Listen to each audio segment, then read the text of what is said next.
আবু বকরকে সাথে নিয়ে সামনে হেঁটে হেঁটে যাচ্ছেন। সাইয়েদনা আবু বকর বলে, আমার কাছে মনে হচ্ছে ওই ঘর অনেক দূর, ওই ঘর অনেক দূর, হেঁটে যেতে যেতে অনেক সময় লাগবে, কিন্তু আমার কাছে মনে হলো আল্লাহর নবীর বরকতে চোখের পলকে আমরা সেই বাড়ির সামনে চলে গেলাম। কারণ আমার নবী হলেন বরকত, আমার নবী হলেন রহমত, ঠিক কিনা বলেন?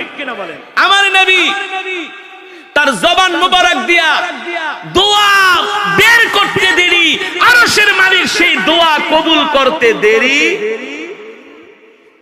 বদরের প্রান্তরে একটা দুইটা কূপ আছে, বীরে লোহা বীরে শেফা।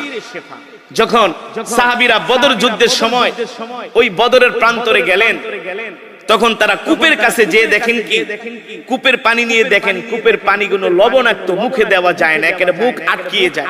যে বলেন ওগো আল্লাহর নবী, একটা কূপে